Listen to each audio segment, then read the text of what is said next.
My wife said she felt like she married too young. She wanted to experience life and figure out who she really was. After 4 years of marriage, I told her she was free to go. 8 months later, she came back saying she made a mistake. But by then my life had completely changed. But before I begin, please like and subscribe to the channel. And we'd love to hear which part of the world are you joining us from. Let us know. Now, let's dive into today's story. Brennan Hale was the kind of man who fixed things quietly and never asked for credit. He grew up in a house where the furnace broke every other winter and the pipes complained whenever the temperature dropped below 20 degrees. His father worked double shifts at a bottling plant, and his mother stretched every grocery run like she was solving a math problem. Money was tight enough that Brennan learned early how to use his hands, how to read an instruction manual, how to make something work when it had no business working at all. He was the oldest of 3 children and the one who absorbed the lessons of scarcity best, not by becoming afraid of the world, but by learning to be useful in it. He was the boy in the neighborhood who fixed his bicycle by taking it apart and understanding it before putting it back together. He was the teenager who helped the widow 2 doors down when her water heater failed and her son was 3 states away. He was the young man who did not celebrate the end of high school by going to parties, but by spending a week rebuilding a small outboard motor his uncle had given up on. By the time the engine ran again, he felt something he could not quite name. Competence, maybe. The satisfaction of a problem solved by effort and patience alone. By the time he turned 22, he had a certification from the vocational program at the community college and a job at Renter Transport, a mid-sized delivery company on the edge of Grand Rapids. He spent his days inside diesel engines, chasing down leaks and worn belts and fuel injector issues that other mechanics had given up on. The shop was loud and smelled like oil and rubber, and Brennan liked it. There was something honest about broken things. You found the problem. You fixed it. The truck ran again. Simple math. His neighbors trusted him the way people trust someone who has never given them a reason not to. People on the block would knock on his door on Saturday mornings with jumper cables and troubled expressions. Brennan never turned anyone away. He would roll out his portable kit, pop the hood, and get to work while the neighbors stood there apologizing for the interruption. He never needed the apology. Helping was just something he did, the same way breathing was something he did. Without announcement, he met Cassidy Bowen during the summer. He was 24. She was working at a diner on the eastern shore of Lake Monroe, one of those places with vinyl booths and a pie case near the register that turns slowly under a glass dome. He had gone there with his buddy Garrett after a long Saturday at the garage. The place was full when they walked in, loud with the lunch crowd and smelling of coffee and fried food. And the waitress who waved them toward the last open booth had dark red hair and a laugh loud enough to carry over all of it. That was Cassidy. She brought their coffee without being asked and made a joke about the pie of the day that Brennan did not even fully catch because he was watching the way she moved through the room, the way she talked to every table like she already knew the people sitting there. She had a quality that made her the center of things without appearing to try. And Brennan, who had never particularly wanted to be in the center of anything, found it unexpectedly arresting. When she came back to take their order, she looked directly at him when she wrote it down. Not at her notepad. At him. He left a 30% tip and came back the following Saturday. The second time, she remembered his order without asking.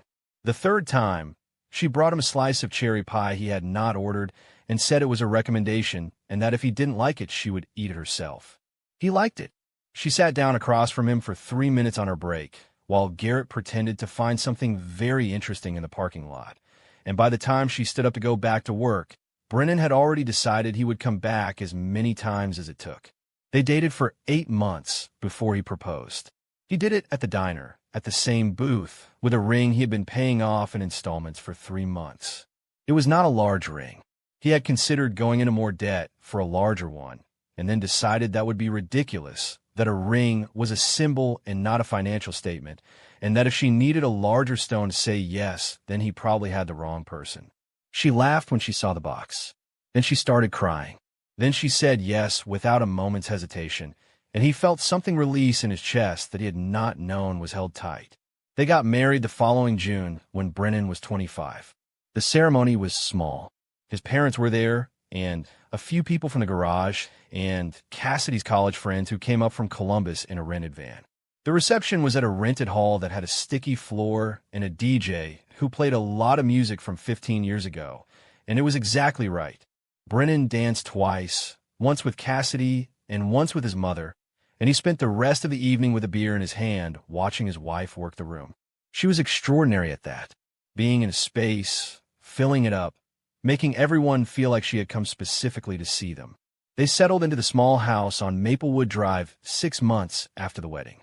Brennan had been saving for it since he was 19, a down payment fund. He contributed to every month the way other people of his age contributed to going out more or buying better cars. The house needed work, but that was fine. He patched the roof himself over 2 weekends.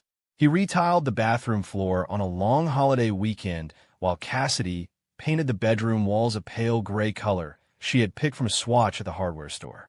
They cooked together on Sunday evenings. They argued about nothing serious. The house smelled like coffee in the mornings and sometimes like would stain when Brennan was refinishing something in the garage, and in the evenings the neighborhood went quiet and familiar outside the windows. He liked who he was in those early years. He was not a complicated man, and he did not need a complicated life. He wanted to do work that mattered, come home to something worth coming home to, and move forward steadily.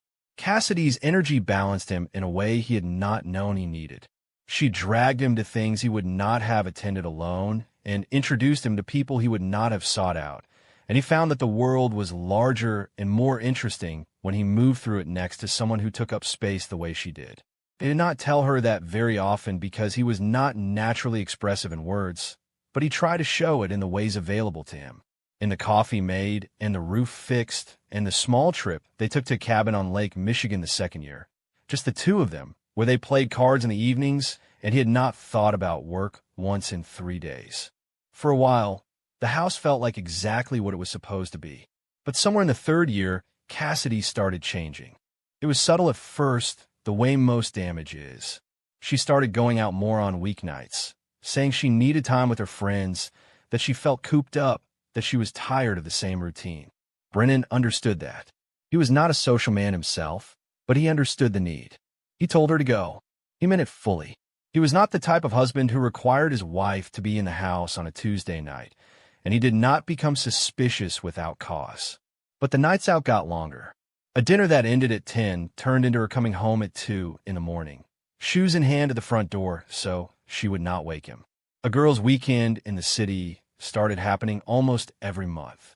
Her phone, which she used to leave charging on the kitchen counter, moved to the bedroom and stayed face down. She changed the lock code without mentioning it. Brennan noticed, but said nothing. There were explanations for each of these things individually, and he had no interest in manufacturing suspicion from circumstantial evidence. He noticed other things too. The way she answered questions with questions. The way she had stopped asking about his day with any genuine interest. The way she looked at their living room, sometimes a quick, calculating survey, like she was noting exits. He tried to close the distance the way he fixed things at work. Methodically, with patience. He made reservations at a restaurant she had mentioned wanting to try. She was tired that night, and they stayed home instead. He suggested a weekend trip upstate, just the two of them, somewhere with a lake and no fixed schedule. She said maybe never materialized into anything. He did not push. Pushing was not in his character, and he had begun to understand quietly, somewhere below the level of direct thought, that the gap between them was not the kind that could be closed by dinner reservations. He tried in other ways, too. He came home early one Friday with flowers he bought from the grocery store on the way. Nothing elaborate, just the kind of thing you do when you want someone to know you were thinking about them on a Tuesday afternoon. She smiled and put them in a vase and said they were pretty, and that was the end of it. He tried talking to her on a Sunday morning. Actually talking, asking what she wanted from the next few years, what she was looking forward to, whether there was something missing that they could address together. She said she was fine. She said things were fine. She said it the way you say something to make a question stop. He was not a man who gave up on things. He was a man who fixed things. But you could not fix something that someone was actively choosing to leave, and no matter how steadily he held his tools, he could feel the shape of what was happening, the slow, deliberate withdrawal of someone who had already decided to go and was simply managing the exit. Then one Tuesday evening in late October, she came home from work and stood in the kitchen with her arms crossed over her chest, and the posture alone told him that what was coming had been prepared in advance. "I feel like I'm married too young," she said. Brennan was at the sink. He had just gotten home and was washing the engine grease from his hands, working the soap carefully into the creases across his knuckles. He kept washing. "What does that mean for us?" he asked. "I don't know who I am yet." Her voice was even, rehearsed. "These words have been practiced. I need to experience life. I need to figure out what I actually want before it's too late." The faucet ran. Steam curled up from the hot water. Brennan turned the words over the way he turned a problem over in his mind to the garage, checking each side, looking for the structural issue. He thought about the house on Maplewood, the roof he had fixed, the ring he had paid off in installments. He thought about Sunday dinners and early mornings and the specific laugh she used to have at the diner before he even knew her name. He thought about all the distance that had appeared so slowly between them that he had managed to pretend for a long time that it was not real. He turned off the faucet, dried his hands on the kitchen towel, folded it back over the oven handle.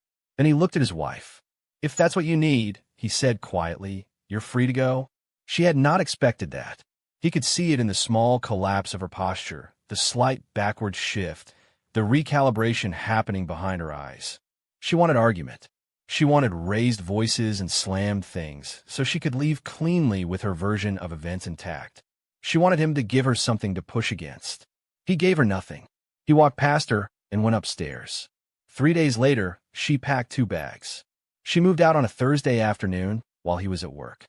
He came home to a house that looked the same in every visible detail, but felt different in the way a room feels when something essential has been removed from it. He stood in the kitchen for a long time. Then he started making dinner. Brennan told people they were separating. He said it plainly, without drama, the way you report something factual. He told his parents over the phone on a Sunday. He told his co-workers at the garage when they noticed the wedding ring was gone. He used the word separating because it was accurate and because it required no further explanation. Small towns are patient with half-truths, but terrible at keeping secrets. About 6 weeks after Cassidy left, his cousin Wade showed up on a Friday evening with a 6-pack of beer and the expression of a man carrying something he wished he did not have to carry. Wade was 2 years older than Brennan and had grown up on the same street. He was direct and uncomfortable with sentimentality, which was exactly why the look on his face when Brennan opened the door was so legible. They sat on the back steps of the house. The yard was dark except for the light above the back door. A dog was barking somewhere down the block.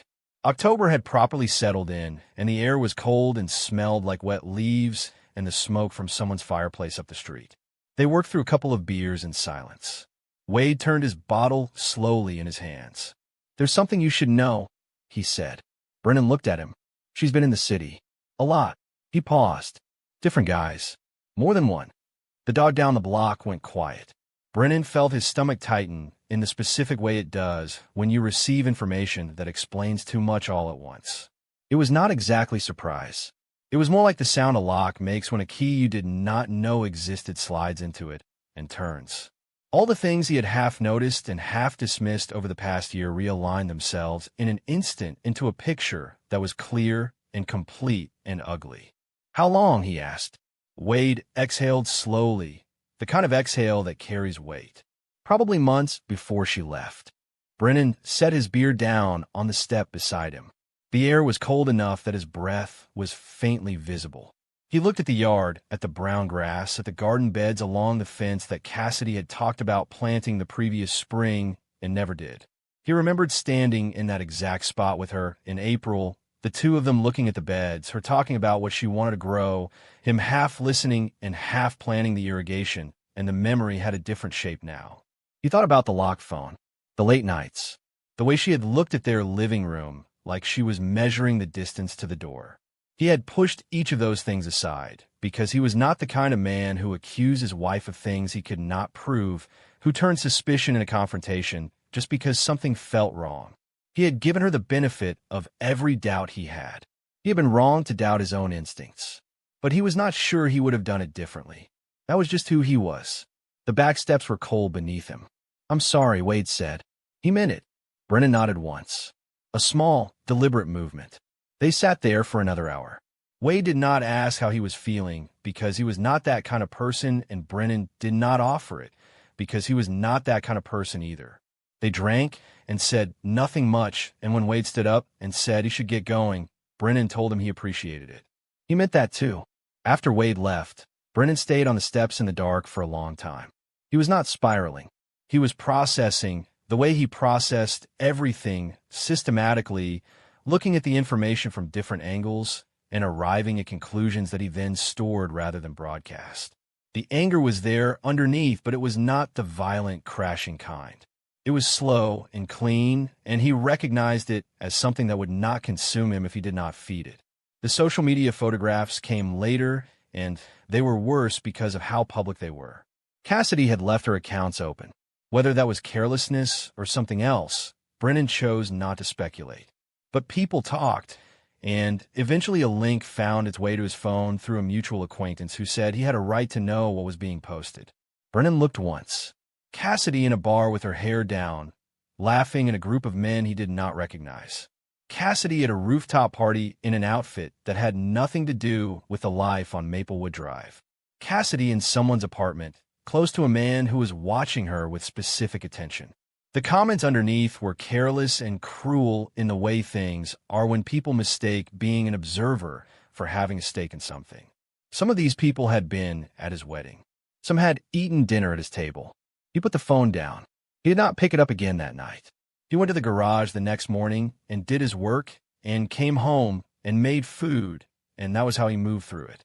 Not by avoiding the information, but by not allowing it to become the story he told himself about himself. Because the thing about what Cassidy had done was that it said very little about Brennan and a great deal about Cassidy, and he was not willing to carry the weight of someone else's choices as though they were his own failures. He closed that account, the way you close a browser window when you have seen what you needed to see. Brennan filed for divorce at the end of November. He drove to the county clerk's office on a gray Tuesday morning before work, filled out the forms at a table near the window, and handed them to a woman behind the counter who processed them with the same neutral efficiency she applied to everything on her desk. He paid the filing fee, received a stamped copy of the petition, and drove to the garage. He changed into his work clothes in the break room and was under the hood of a Freightliner by 8:45. He had hired a family law attorney named Deborah Marsh, a practical woman in her 50s who had handled hundreds of these and wasted no energy on sentiment. She gave him a flat rate, explained the timeline, and walked him through what to expect. Michigan law required a 60-day waiting period after filing. If the proceeding was uncontested and there were no complex assets, the process would be clean. She would serve the paperwork to Cassidy's last known address. Cassidy did not respond for 3 weeks. His attorney filed a follow-up notification. Still nothing for another 2 weeks. Then Cassidy finally retained her own attorney and reviewed the terms. There was no property dispute. The house was solely in Brennan's name. Always had been. They had no children. Their finances had been functionally separated for months already. What there was mostly was waiting. One afternoon, while Brennan was eating lunch alone at the kitchen table, his phone lit up with a message. He looked at the screen. "Cassidy, you're moving on fast." He stared at the message. He thought about what it contained. Not an accusation, exactly. More like a test. She was checking whether there was still something in him she could reach. Whether the door she had shut herself was still open from the inside. He deleted the message. He finished his sandwich. He rinsed the plate and set it in the drying rack and went back to the afternoon. Something had changed in him over the past few months, but it was not the brittle, frozen hardness of someone who has turned their pain into armor. It was something more structural than that. More like the denseness that bone develops after a fracture heals, tougher at the site of the break than anywhere else. Built by the fracture, not destroyed by it. He was not angry at Cassidy. Anger required caring what someone thought of you, and he had stopped requiring anything from her on the night she packed her bags. What he felt was more like a settled clarity, a clean line drawn. The paperwork was almost complete. The procedure was almost finished. He was done. Not in a way that needed an audience. Just done. The way a task is done when you have finished it and set down your tools. Cassidy Hale had told herself a story about freedom, and for the first few weeks after she left, the story seemed to be true. She moved into a one-bedroom apartment on the third floor of a building near downtown Grand Rapids, far enough from Maplewood Drive that she would not cross paths with anyone who knew her life there. The elevator was unreliable, and the walls were thin enough that she could hear her neighbor's music on weeknights, but she had picked everything in the space herself, and that felt like something. Her choices on every surface. Her life arranged by no one but her. She started going out 3 nights a week. Her friend Natalie, who had ended her own long relationship the previous year and navigated the transition with the breezy competence of someone who had always expected things to work out, knew people everywhere and moved through social scenes the way a current moves through water, carrying everything along with it. Through Natalie, Cassidy was introduced to a version of Grand Rapids she had not been part of since before her marriage. Clubs on the river with music so loud you felt it in your sternum. Rooftop gatherings in the late summer where people stood with drinks and said things that seemed meaningful in the moment and disappeared by morning. Dinner tables full of people in their late 20s and early 30s who talked about travel and career moves and weekend plans with the ease of people for whom the calendar was always full. She was good at fitting in. She had always been good at that. It was the thing she and Brennan had never fully discussed, the fact that she could walk into any room and feel at home in it within 10 minutes, while he could walk into a room he had been in 100 times and still seemed to be calculating his position. She had envied him that solidity once and then, gradually, started to resent it. His comfort with stillness had looked, from the inside of her growing restlessness, like a ceiling. Now she was in the open air she had wanted. Men noticed her almost immediately. She was genuinely attractive, and she carried herself with a restlessness that some men interpreted as possibility. They bought her drinks. They leaned in close over the bar noise to say things she had to ask them to repeat. They asked for her number before midnight. She told herself this was what she had left for. For a while, honestly, it was. But the texture of things shifted in ways she did not have language for until they had already shifted. The men who paid close attention on a first night were often somewhere else by the third. The ones who texted enthusiastically for a week went quiet around the time she started to invest more than surface interest. She noticed that conversations never moved beneath the first layer. No one asked what she did for work with actual curiosity. No one remembered what she had mentioned liking or disliking the week before. The talking was plentiful, but the knowing was absent, and she had not identified that distinction when she was planning her exit from Maplewood Drive. She had imagined that leaving would drop her into a life that looked like the best version of the one she felt she was missing. She had pictured people who challenged her intellectually and spoke about ideas over long meals. She had pictured herself at the center of something alive and forward-moving. What she found instead was a social world that rewarded being present, attractive, and available, and asked nothing deeper than that. The depth she had imagined was available somewhere, presumably for someone. But the path she had taken did not run through it, and she had been on it long enough now to understand that the path and the destination were not separable. A man named Preston, tall and well-dressed and precise in the way men are when they're used to making presentations, took her to dinner twice and then stopped answering his phone. She sent 2 texts before she set the phone down and made herself stop. She told herself he was probably traveling. She knew better than that. Another man she had been seeing for 3 weeks blocked her everywhere without warning or explanation. She discovered it when a call went straight to a generic message with no voicemail. She sat with her phone in her hand in her apartment kitchen for nearly half an hour before she made herself stand up and find something else to do with her hands. The third was the one that stayed with her longest. His name was Derek.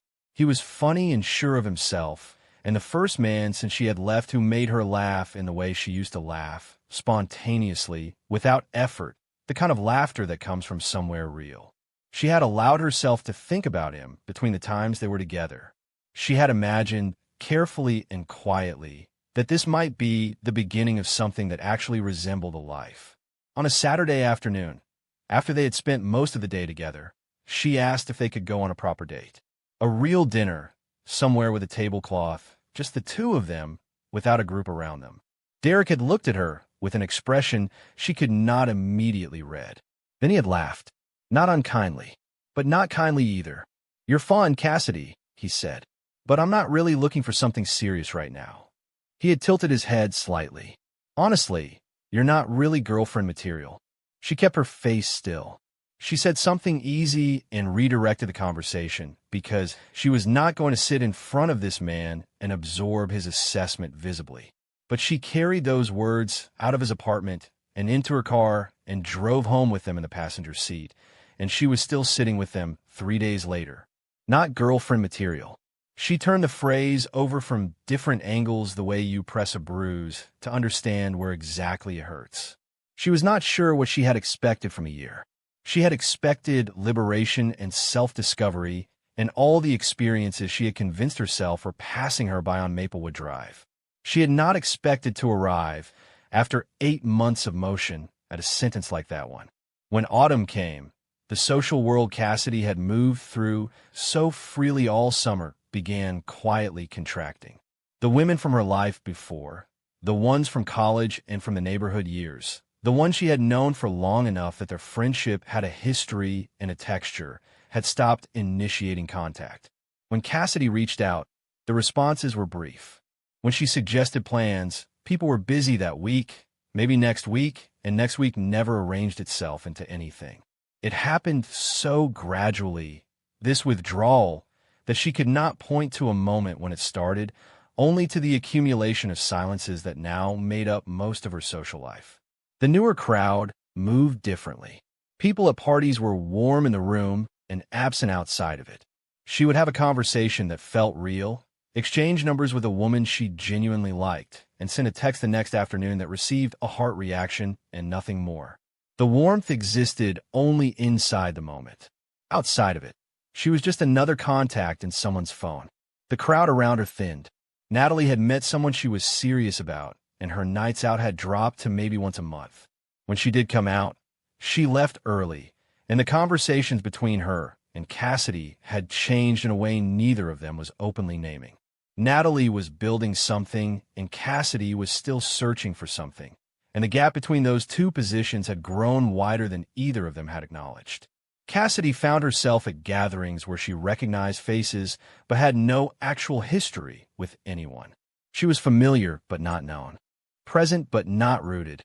The distinction, which had not mattered when everything was new and the pace was high, mattered more than she had expected now that the pace had slowed. One Friday night in September, she was at a bar near the river, standing at the edge of a group she had arrived with, half inside the conversation and half watching the room the way she had learned to do, when she caught pieces of a conversation happening at the bar beside her. 2 men, maybe 30 years old, one in a dark jacket, one in a gray shirt. She did not know them. They were not aware of her. The man in the dark jacket gestured with his drink in the direction of her side of the room. "That's the girl who walked out on her husband," he said. The bar was loud enough that she had to concentrate to catch it. The man in the gray shirt looked over. He found her with his eyes and looked back at his friend. "Yeah," he said. "She'll go home with anyone." They moved on. Cassidy stood very still. It was not a loud moment. It was not a confrontation. Neither man had said it to her face. But the sound of it reached all the way inside her and found something it could attach to. And what it attached to was the growing suspicion she had been outrunning for weeks. She had not thought of herself in those terms. She had thought of herself as someone living freely, someone who had made a brave choice, someone who was figuring herself out. She had a version of her own story that was reasonable and personal and fully justified. But she was not in her own story tonight. She was in someone else's sentence. A background character defined by one piece of information and what that piece of information implied. She had built that reputation herself. She had not known she was building it at the time. She had been too busy moving to notice what she was leaving behind her. She set her glass down. She said something quiet to the group about needing air. She walked out of the bar and onto the street, where the fall air was cold and direct, and the noise from inside fell away behind her. She stood on the sidewalk and did not move for a while. and she took out her phone and ordered a ride home. In the back seat of the car, she did not look at her phone. She watched the city through the window, the lit storefronts and the people on the sidewalks, and the ordinary movement of a Friday night in a city that did not know her name, and she said nothing the whole way home. 8 months after she walked out the door on Maplewood Drive, Cassidy sat alone in her apartment on a Sunday evening with nothing ahead of her. She had kept herself in motion for so long that stillness had become a foreign sensation, something the body resisted before it was forced to accept it. The weekend had dissolved without delivering anything. A plan with 2 people had not materialized. The afternoon had come and gone in a series of small domestic tasks. She stretched out longer than necessary because they gave the hours a shape. Now it was Sunday evening, and the apartment was quiet, and her phone had gone still after 1 in the afternoon, and the silence had a quality she had not had to sit with before. She opened her bank account and looked at the numbers for a long moment. 8 months of Ubers and bar tabs, and new clothes for nights that blurred together when she tried to remember them individually. She had left a stable job in marketing to take something in the city that paid less, but it felt exciting in the interview. The excitement had not survived contact with the actual work, and the pay cut had remained. She thought about calling someone and went through her contacts slowly and could not find anyone who would answer a call on a Sunday evening with the kind of presence she actually needed. The real friends, the ones who had that quality, were the ones she had let go quiet over the past year. They had their own lives now, children in some cases, mortgages, partners. She had drifted while they were building things, and the drift had been so pleasant in the beginning that she had not noticed the distance it created. She had not noticed because she had been surrounded by people the entire time. That was the specific cruelty of the kind of loneliness she was sitting with. It did not arrive in isolation. It arrived in the middle of a crowd, dressed as connection, holding a drink in its hand. She had been surrounded by people for 8 months, and she was more alone in this apartment than she had been in any single evening on Maplewood Drive. She got up and walked to the window. The street below was ordinary. A couple walked a dog along the sidewalk. A car parallel parked with effort across the street. The yellow light of the pizza place on the corner threw a warm rectangle across the pavement. She thought about Brennan. She had not allowed herself to do this in months, had kept it behind a door she walked past quickly whenever she felt herself slowing down near it. Staying in motion had been the strategy. Motion and noise and new things had served as a sufficient substitute for honest thought. But tonight the motion had stopped and the noise was absent, and the door was open, and she walked through it before she could redirect herself. She thought about the coffee. He made it every morning without announcement, the same automatic machine, the same ground in the dark blue bag from the grocery store. He always made enough for 2, even on mornings when she slept in, even during the months when she was already pulling away from him in ways she had not yet articulated. She would come downstairs late and find a full pot waiting. She had never once told him that she noticed. She had accepted it as furniture, as a background feature of a life she was looking around rather than at. She thought about Saturday mornings. Him on the back steps with a cup of coffee and a project to think through. He did not need to be anywhere. He did not need noise or company or external stimulation to feel like himself. He was comfortable in his own company in a way she had always privately respected and occasionally resented, because it made her own restlessness feel less like ambition and more like a symptom. She thought about the night she stood in the kitchen and told him she needed to go. She had rehearsed it. She had convinced herself it was courage. He had looked at her and offered her the door without a single word of protest, and she had walked out thinking that proved he did not love her enough to fight for her. She had actually thought that. She had taken the most dignified thing he had ever done and turned it into evidence against him. The tears came without warning. She pressed the back of her hand against her mouth. She had destroyed something real, something that had been patient and consistent and completely reliable in a world that had spent 8 months demonstrating to her in various ways just how rare those qualities were. She had looked at patience and called it stagnation. She had looked at consistency and called it boredom. She had looked at a man who loved her without theater and decided the lack of theater meant something was missing. Something was missing. She understood that now. It was her. She sat down on the couch and let herself feel the full weight of it. The apartment around her was neat and quiet and entirely her own, and it was completely insufficient. Not because of its size or its furnishings, but because of what it represented. A life she had constructed from scratch that had turned out, on close inspection, to be nothing more than a series of evenings that felt like something and then evaporated. She had not been okay for a long time. She had been moving fast enough to avoid knowing that. Now she was still. The drive back to Maplewood Drive took 18 minutes.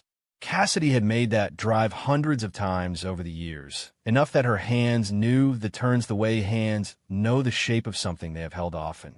But this time she gripped the wheel with both hands and kept her eyes on the road with the deliberate attention of someone who is afraid that if they lose focus for a moment, they will turn the car around.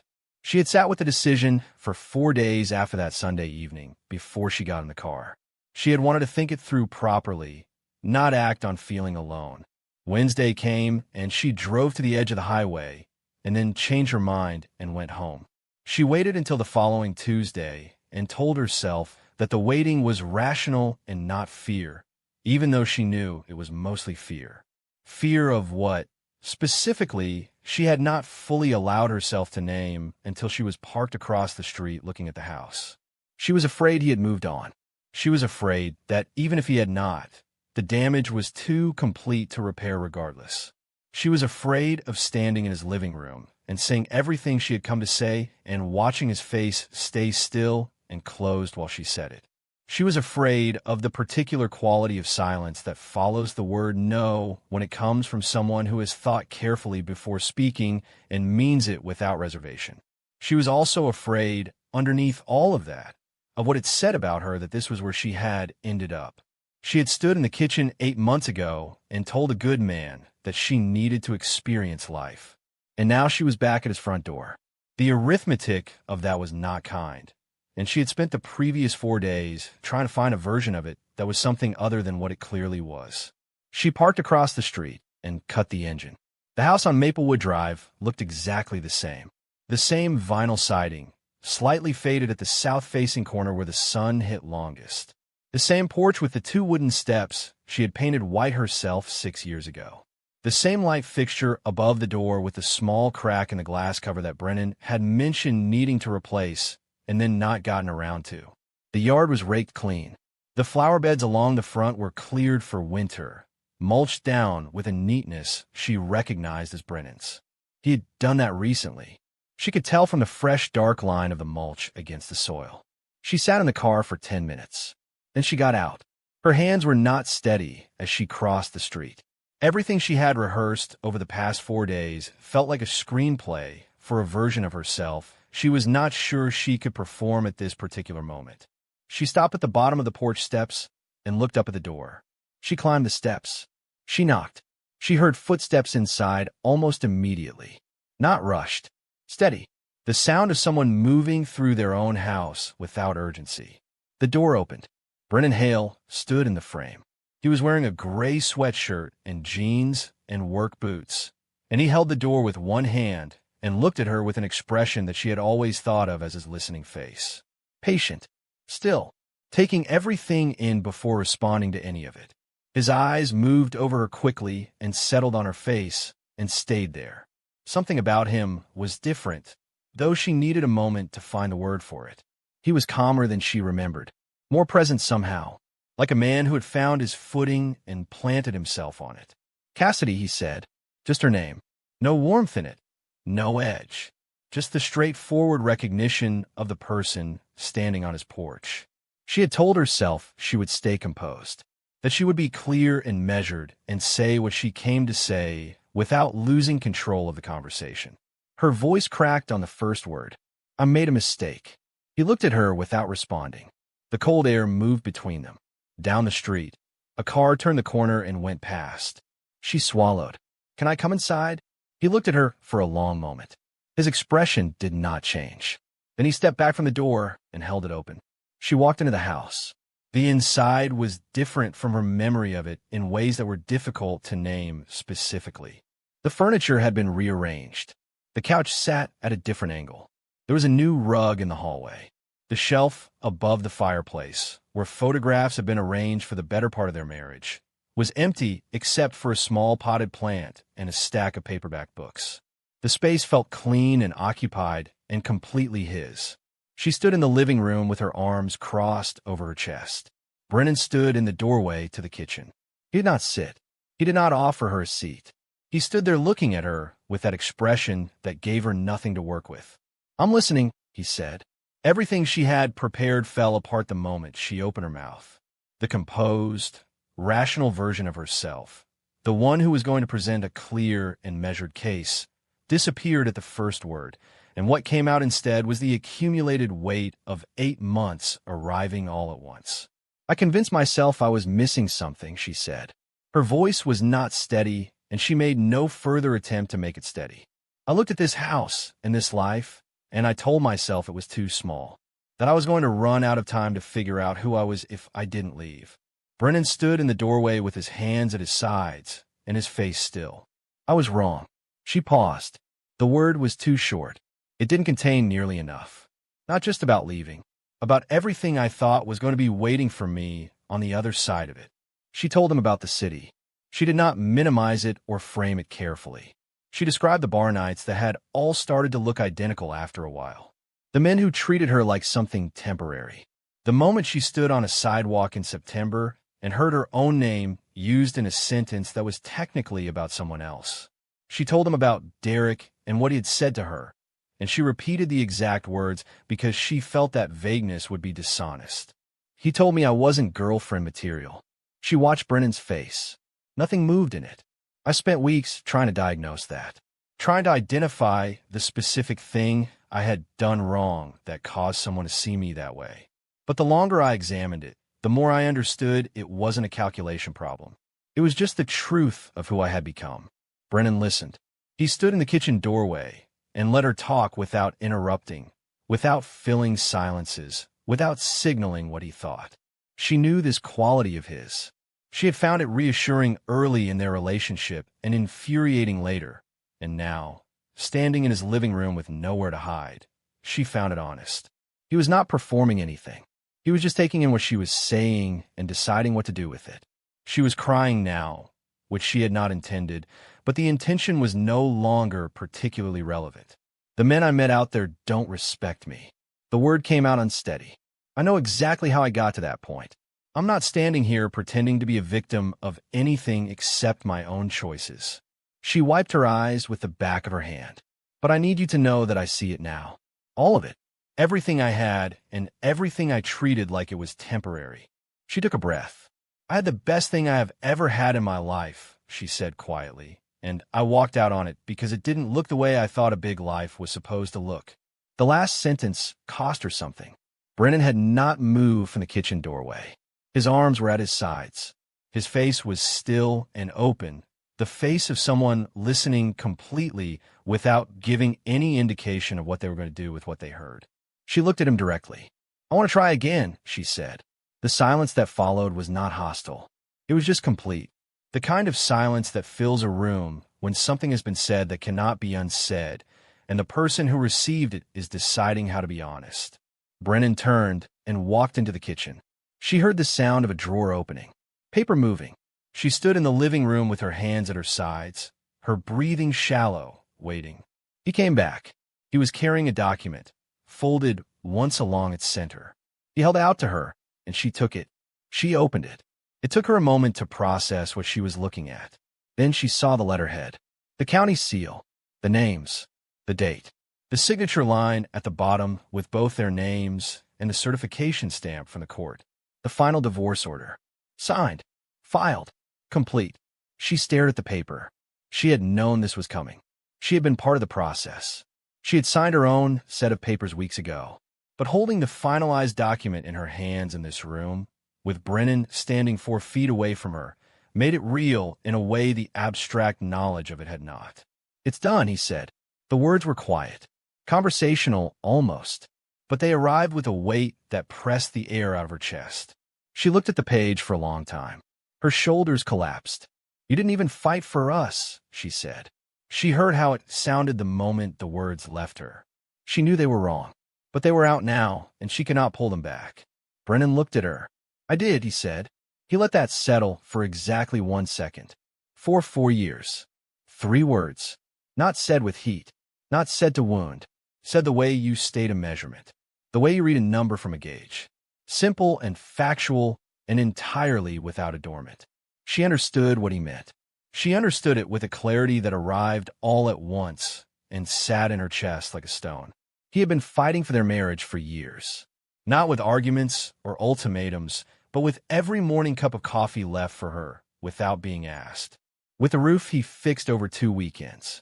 With the dinner reservation she had canceled and the trip she had said maybe to, and the dozens of small, consistent choices of a man who was showing up repeatedly, without requiring the showing up to be noticed or praised or rewarded.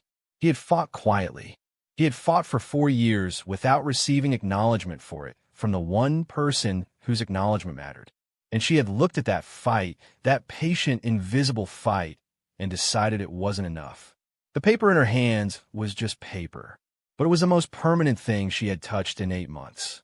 Cassidy stood in the living room of the house on Maplewood Drive and wept.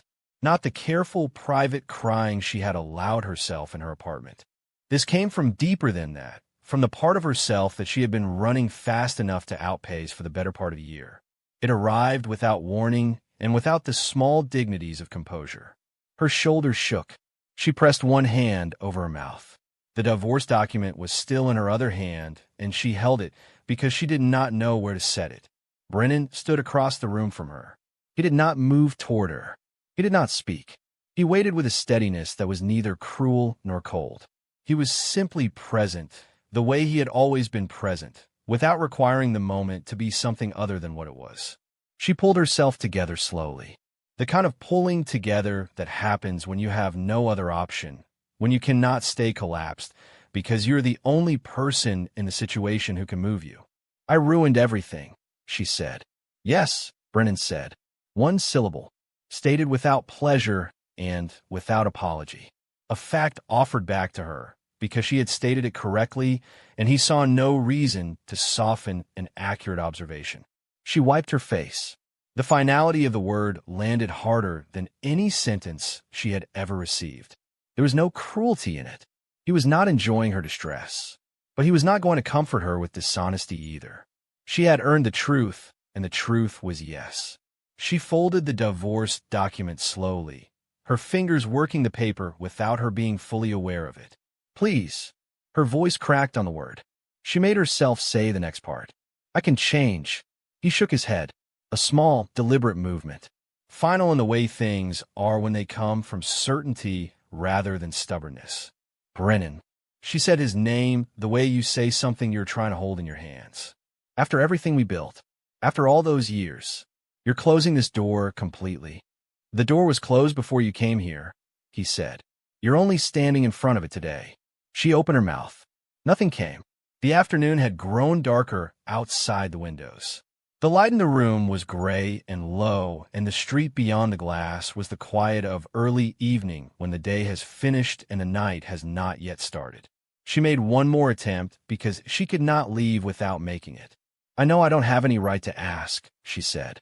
"I know exactly what I walked away from, and I know exactly what I spent 8 months doing instead. I'm not asking you to forget any of that. I'm asking you to think about whether there is still something here worth trying for." Brennan was quiet. She watched his face with everything she had, looking for any door left open, any hesitation, any crack of light underneath. He had known, standing in that kitchen doorway, listening to her, that she was not lying. She had not come here with a performance. She had come with the truth, whatever good the truth was now, and he could hear it in her voice and see it in her face. She had been humbled by the year she had put herself through, and she meant every word she had said to him. But meaning it did not change what was real. You could not go back and unsign documents.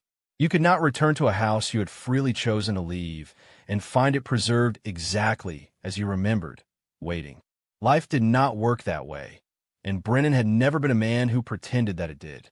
The divorce was filed and finalized, and it was the correct outcome of the choices they had both made, her to leave and him to let her. Those choices had consequences. He respected consequences. He was not someone who bent the shape of reality to make difficult feelings easier. He felt something for her in that moment. He would not have been honest with himself if he denied it. You did not spend 4 years building a life with someone and feel nothing when you watch them stand in your living room and weep. But feelings were not architecture. They were weather. They passed through and left you, and the structure either held or it didn't, and his structure had been built on solid enough ground that it was holding. He was going to be all right. He had been all right before he met her, and he had been all right throughout the years of the marriage, and he had been all right through the months of the separation, and he was all right now. Then he spoke. "I hope you figure your life out, Cassidy." There was genuine feeling in those words. Not warmth exactly, but something real. The feeling of a person who once cared very much about someone, who still wishes them something good, but who has arrived on the other side of caring what happens to himself in relation to that someone. He meant it. He hoped she found what she was looking for. He was capable of meaning it completely and honestly, because it lived in a separate place from the decision about his own life, which had already been made and filed and stamped. She placed the divorce document on the small table beside the couch. She did not fully understand why she set it there. It belonged to the courthouse, but she could not carry it out the door. She moved toward the front door. She stopped with her hand on the frame. She looked back at him one last time. One final, honest look at the man she had known since she was 23 years old. The man who fixed things and made coffee and loved without theater. The man who had stood in this room through 4 years of her pulling away and had not once made her feel guilty for it. She had called that kind of love ordinary once. Standing here now, she understood that ordinary was the wrong word entirely. Ordinary was everywhere. What Brennan had offered her was rare, and she had needed 8 months of its absence to learn the difference. He met her eyes. He held them. She nodded. She walked out. The door closed behind her with a clean, soft click. The sound of a latch returning home. Not a statement. Not a punctuation. Just the door doing what it was designed to do. Brennan stood in his living room for a moment. He listened to her footsteps on the porch steps, on the walkway, then fading, then gone. He picked the document up from the table and carried it to the kitchen and returned it to the drawer where it belonged. Then he washed his hands at the sink the way he always washed his hands, working the soap in carefully, rinsing until the water ran clear. Outside the window, above the sink, the sky had gone from gray to the deep, quiet blue of early evening at the edges where the light had drained first. The street below was ordinary and still. A neighbor walked past with a bag of groceries. A porch light came on down the block. He was aware of something moving through him that did not have a simple name. Not relief and not victory and not grief. Something between all of those, the specific sensation of setting down a weight that you have carried so long it became part of your posture.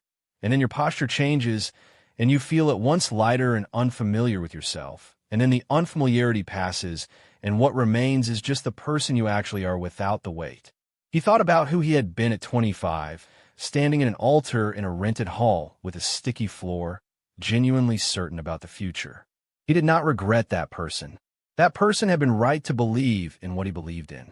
He had not been wrong to love her, or to build what he built with her, or to hold on as long as he held on. He had done everything he knew how to do. He had shown up repeatedly and honestly and without theater. If that was not enough for a particular person, then the answer was not to become a different person. The answer was to find out who he was on the other side of it. He was finding out. He reached for the coffee machine. He made a single cup. He stood at the kitchen window and drank it while the neighborhood outside went about its quiet evening life. And the feeling that settled into him slowly, without announcement, was something that felt very much like solid ground. He did not perform the ending of the evening for anyone. He did not stand there being strong or being resolute or being anything in particular. He was just a man in his kitchen on a Tuesday evening drinking a cup of coffee he had made himself, watching the light drain out of the sky over Maplewood Drive. The furnace kicked on quietly. The house was warm.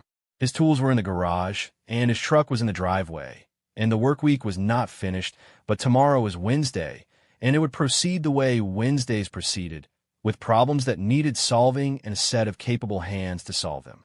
He was 30 years old, and his marriage was over, and the person he had loved for 4 years had come to his door, and he had looked at her clearly and chosen himself. That was not a small thing. He thought, briefly and without malice, that she would be all right eventually. People were. They went through things, and they came out the other side changed. And the change was sometimes better than what they had been before, and sometimes not. And in either case, it was their own. He had no further stake in which way it went for her. He rinsed his cup in the sink. He turned off the kitchen light. He walked through the quiet house, checking the lock on the front door out of habit, pausing for a moment in the living room where the small lamp was still on and the plant on the shelf was doing fine and the books were where he had left them. His house, his things, his life continuing. He turned off the lamp. He went upstairs. Outside, Cassidy sat on the top porch step in the cold. She had not intended to sit, but her legs had simply decided they were not ready to carry her to the car yet. She sat there with her hands folded in her lap and looked at the street she had pulled in and out of for years without registering what it meant to have a street to come home to.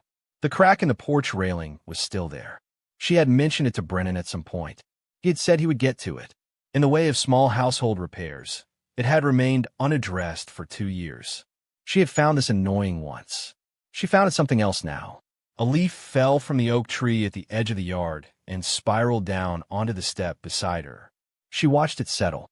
She thought about the drive home, the apartment waiting for her, the quiet third floor with the thin walls and the refrigerator hum. She had chosen all of it. She had chosen it loudly and deliberately and with full confidence, and she was going to go back to it tonight and lie awake in it, and that was the consequence of choices made with open eyes. The couple from down the block walked their dog past the end of the driveway. They did not look up. The dog pulled toward a pile of leaves, and the man pulled gently back, and they continued on, entirely absorbed in their own ordinary Tuesday evening. The world had not stopped for what happened inside that house. It had not taken note. Nothing outside this porch knew or cared that a marriage had ended here or that a woman was sitting on cold wooden steps understanding, 8 months too late, what she had done. Cassidy understood, sitting there as the evening deepened around her, that freedom without responsibility is not freedom at all. It is just velocity. It looks like living from the inside. It feels like something real. But when it stops, what remains is not the life you were building. It is just the distance you have traveled, and if you traveled in the wrong direction, the distance is the measure of what you lost. She stood up. She walked down the porch steps.